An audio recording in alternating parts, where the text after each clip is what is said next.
नमस्कार नमस्कार छात्र छात्राओं, मित्रों, दोस्तों। देख, पिछली वीडियो में अपन ने पढ़ा था कि भौतिक परिवर्तन व रासायनिक परिवर्तन होता क्या है, लेकिन आज अपन पढ़ेंगे दोनों में अंतर क्या है। भौतिक परिवर्तन व रासायनिक परिवर्तन में मुख्य अंतर क्या है। देखिए, 2 ही मिनट का काम है, सीधे सीधे से 4 ही अंतर है। नंबर 1 देखो, नंबर 1 है ये परिवर्तन उत्क्रमणीय होते हैं। ये परिवर्तन उत्क्रमणीय होते हैं। उत्क्रमणीय क्या होता है? वे रासायनिक अभिक्रियाएं जिनमें अभिकारक से उत्पाद बनने के बाद में उत्पाद से वापस अभिकारक बनाया जा सकता है। जैसे इसमें हम देखें, ये जो निशान है, ये जो चिन्ह आपको जो दिखाई दे रहा है, यह क्या है? यह उत्क्रमणीय अभिक्रिया का एक चिन्ह है। इसका मतलब है कि अभिकारक से उत्पाद बनने के बाद में उत्पाद से वापस अभिकारक बनाया जा सकता है। ये देखिए, दोनों ओर जो सिंगड़े वाला जो निशान है, सिंगे जैसे होते हैं, जेड़ी के जो सिंगे होते हैं ना, वैसे सींग है इसके, दोनों ओर सींग है। ये दोनों ओर सींग वाला निशान क्या है? उत्क्रमणीय अभिक्रिया का है। अर्थात इसका मतलब है कि इन अभिक्रियाओं के अंदर अभिकारक से उत्पाद बनने के बाद में उत्पाद से वापस क्या बनाया जा सकता है? अभिकारक बनाया जा सकता है। लेकिन रासायनिक परिवर्तन के अंदर जो है, अभिकारक से उत्पाद बनने के बाद में उत्पाद से वापस अभिकारक नहीं बनाया जा सकता है। और ये जो होते हैं परिवर्तन, वो जो है अनुत्क्रमणीय होते हैं। मेन जो अंतर देखिए, नंबर 1 है भौतिक परिवर्तन होते हैं उत्क्रमणीय, जबकि रासायनिक परिवर्तन होते हैं अनुत्क्रमणीय। दूसरा अंतर देखिए, इसमें भौतिक परिवर्तन जो होते हैं अस्थायी होते हैं, स्थायी नहीं होते हैं। ध्यान रखना, अभिकारक से उत्पाद बनता रहेगा, उत्पाद से वापस जो अभिकारक प्राप्त किया जा सकता है। लेकिन रासायनिक जो परिवर्तन होते हैं वो होते हैं बेटाओ स्थायी होते हैं। ध्यान रखना, स्थायी जो भी बन गया वह जो है स्थायी ही रहेगा। जैसे जल से यदि वाष्प बन जाए, वाष्प बनने के बाद में वाष्प से हम वापस जल बना देंगे यहाँ पर भौतिक परिवर्तन में। लेकिन रासायनिक में क्या होगा? जैसे लोहे पर जंग लगी, लोहा विकार हो गया है, फल सड़ गए हैं, पाचन हो गया है, श्वसन हो गया है, तो ये सभी क्या हैं? ये सभी रासायनिक परिवर्तन है। अर्थात रासायनिक परिवर्तन स्थायी होता है, वह भौतिक परिवर्तन अस्थायी होता है। फिर देखिए अगला जो अंतर इसमें, भौतिक परिवर्तन में मात्र भौतिक जो गुण है उनमें ही परिवर्तन होता है, लेकिन रासायनिक परिवर्तन के अंदर रासायनिक गुणों व संगठन में भी परिवर्तन हो जाता है और एक नई ही वस्तु प्राप्त हो जाती है। नया ही संगठन, सूत्र उसका जो है नया ही प्राप्त हो जाता है। इसके बाद में नंबर 4 देखिए, भौतिक परिवर्तन के अंदर नए ही पदार्थ का निर्माण होता है, नहीं होता है। भौतिक परिवर्तन के अंदर नए पदार्थ का निर्माण नहीं होता है, ध्यान रखना। जबकि रासायनिक जो परिवर्तन है उसमें एक नया ही यौगिक हमें प्राप्त हो जाता है, नया ही पदार्थ जो है वो प्राप्त हो जाता है। ये मुख्य 4 अंतर इसमें।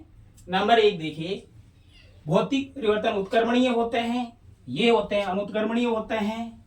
वह ये जो है अस्थायी होते हैं भौतिक परिवर्तन। रासायनिक परिवर्तन जो है स्थायी होते हैं, मात्र इनमें भौतिक जो गुण है उनमें परिवर्तन होता है। जबकि रासायनिक परिवर्तन के अंदर रासायनिक संगठन में भी क्या हो जाता है? चेंज हो जाता है। इसमें नए पदार्थ का निर्माण नहीं होता है, जबकि रासायनिक परिवर्तन के अंदर नए पदार्थ का निर्माण हो जाता है। ये मुख्य 4 हैं, 4 जो अंतर इसमें मुख्य हैं।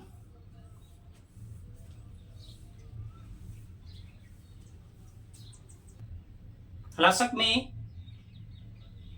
H2SO4 लेकर यहां पर क्या करेंगे? हम H2SO4 ले लेंगे।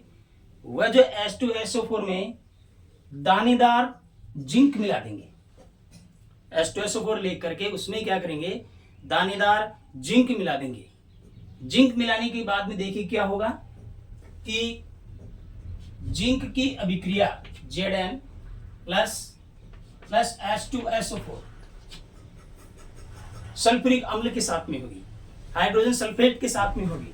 तो यहां पर देखिए क्या बनेगा बेटा, यहां पर बनेगा ZnSO4 व H2 गैस। हाइड्रोजन जो गैस बनेगी वह क्या होगी, हाइड्रोजन गैस के जो बुलबुले हैं वह यहां से निकलना आरंभ हो जाएंगे।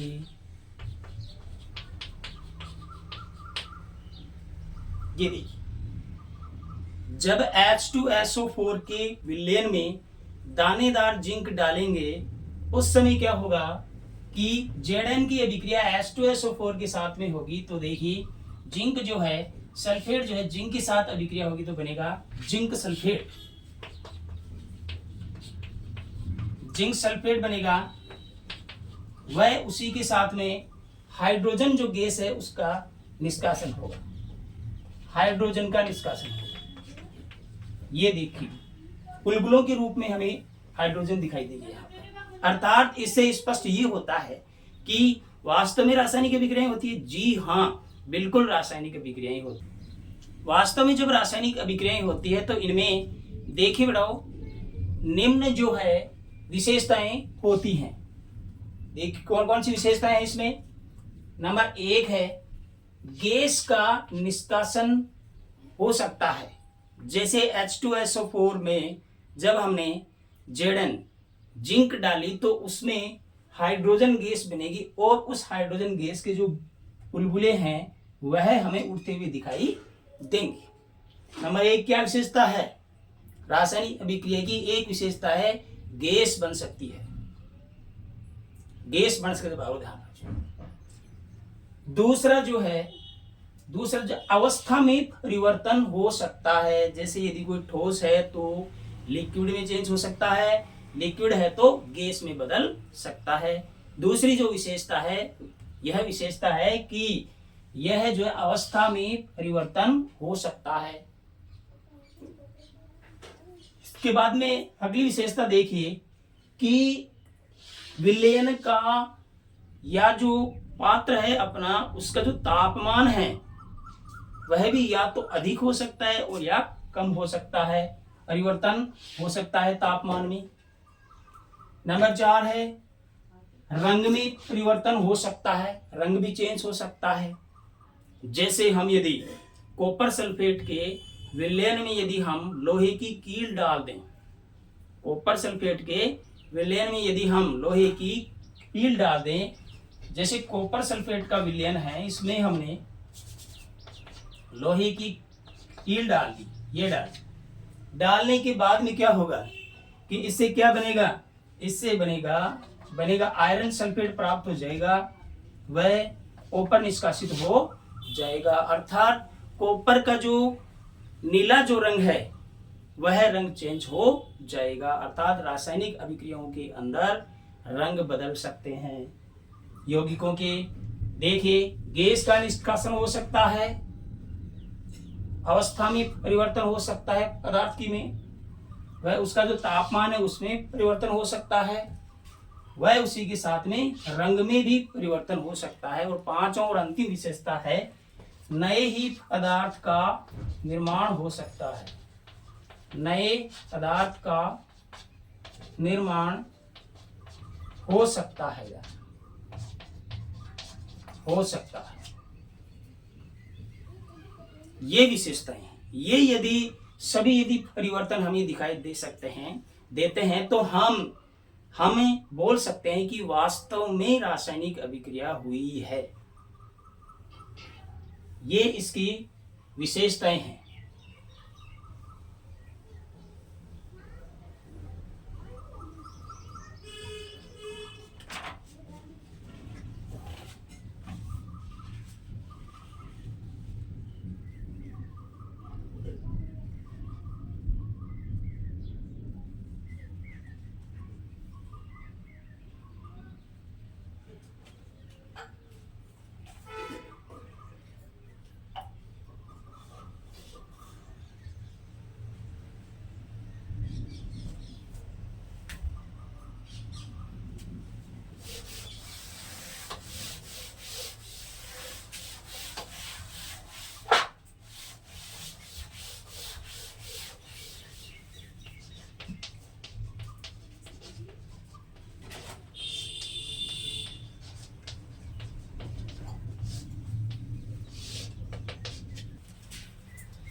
रासायनिक समीकरण, रासायनिक समीकरण होता क्या है?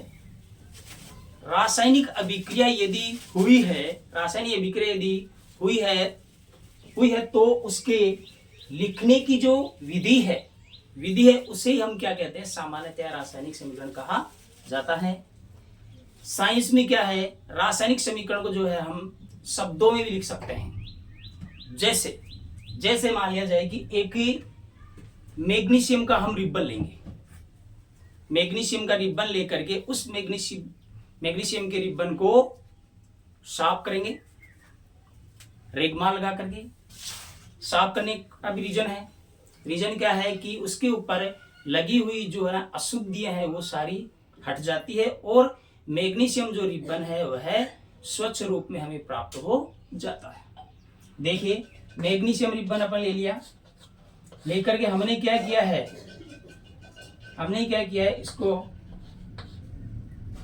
इसको हमने तापमान दिया है। यहाँ पर क्या करेंगे, एक जो है चिमटे की सहायता से इसे पकड़ लेंगे मैग्नीशियम रिबन को, लेकर के इसका हम दहन करेंगे। इसका हम क्या करेंगे, दहन।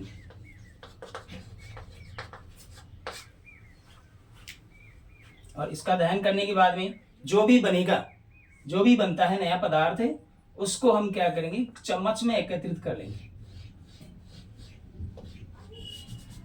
एक चम्मच में क्या कर लेंगे, इसे एकत्रित कर लेंगे। ये चम्मच है, यहां से पकड़ लेंगे इसको और इसको एकत्रित कर लेंगे।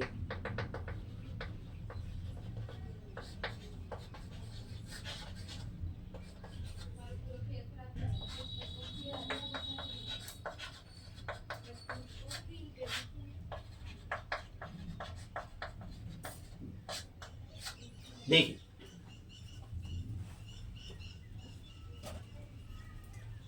मैग्नीशियम रिबन को हम लेकर के एक बर्नर, मोमबत्ती, जो भी अपने पास में जो भी है उसकी सहायता से क्या करेंगे, उसका दहन करेंगे, उसे जलाएंगे। जलाने के बाद में क्या होगा बेटा कि मैग्नीशियम का जब दहन होगा, और हमें ध्यान है कि भाई दहन जो है ऑक्सीजन की उपस्थिति में ही होता है, ध्यान रखना। ऑक्सीजन जो है वस्तुओं को जलाने में सहायक है, यदि ऑक्सीजन नहीं हो तो वस्तुएं नहीं जलेगी। अर्थात मैग्नीशियम का हम रिबन लेंगे, ये ले लिया हमने मैग्नीशियम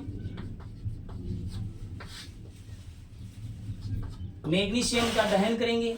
दहन होगा ऑक्सीजन के साथ अभिक्रिया होने के बाद में क्या बनेगा बेटा, होने के बाद बनेगा मैग्नीशियम ऑक्साइड प्राप्त होगा। मैग्नीशियम रिबन का जब दहन होगा तो उसके बाद में मैग्नीशियम ऑक्साइड प्राप्त होगा, और मैग्नीशियम ऑक्साइड जो बना है वह क्या है, एक नया ही यौगिक है, अर्थात इसमें रासायनिक परिवर्तन हुआ है, वह यह क्या है, एक रासायनिक अभिक्रिया है। देखिए जो हमने लिखा है magnesium plus oxygen equal magnesium oxide, ये जो निशान है ये दिखाता है दिशा, ये निशान दिखाता है दिशा, और ये क्या एरो का निशान है, तीर का निशान है, और यह दिखाता है कि इससे ये बना है, अर्थात यदि हम इसको संक्षिप्त रूप में यदि हम लिखते हैं, तो हम लिखेंगे मैग्नीशियम की विक्रिया हुई ऑक्सीजन के साथ में, ये देखिए मैग्नीशियम ऑक्साइड प्राप्त हो गया। ये क्या है, एक नया ही यौगिक है। ध्यान रखना ये जो समीकरण मैंने लिखा है अभी संतुलित नहीं है, मात्र समझाने के लिए है। तो यहाँ पर देखिए मैग्नीशियम की अभिक्रिया जब ऑक्सीजन के साथ में हुई, मैग्नीशियम ऑक्साइड प्राप्त हुआ। कहने का तात्पर्य ये है बेटा कि ये जो बना है, ये जो हमने लिखा है मैग्नीशियम रिबन का दहन किया, यहाँ पर मैग्नीशियम ऑक्साइड बन गया, इसको लिखने की जो विधि है, लिखने का जो तरीका है, वही क्या है, वही रासायनिक समीकरण कहलाता है। यदि रासायनिक समीकरण को हम शब्दों के रूप में लिखें, ये देखिए मैग्नीशियम ऑक्सीजन मैग्नीशियम ऑक्साइड प्राप्त हो गया। शब्दों के रूप में यदि हम लिखते हैं तो इसे कहते हैं शब्द समीकरण। क्या बोलते हैं इसे? शब्द समीकरण। लेकिन बेटाओ रासायनिक अभिक्रियाएं जो है बहुत लंबी लंबी भी होती है, बहुत सारे अभिकारक उत्पाद भी बनते हैं, इसलिए हम क्या करते हैं, इन्हें शब्द समीकरण के रूप में न लिख करके जो भी तत्व हैं, पदार्थ हैं, यौगिक हैं, इनके जो प्रतीक है उनके रूप में हम इसे व्यक्त करते हैं। तो रासायनिक अभिक्रिया को लिखने की जो विधि है, तरीका उसका जो है, उसे ही हम कहते हैं रासायनिक समीकरण।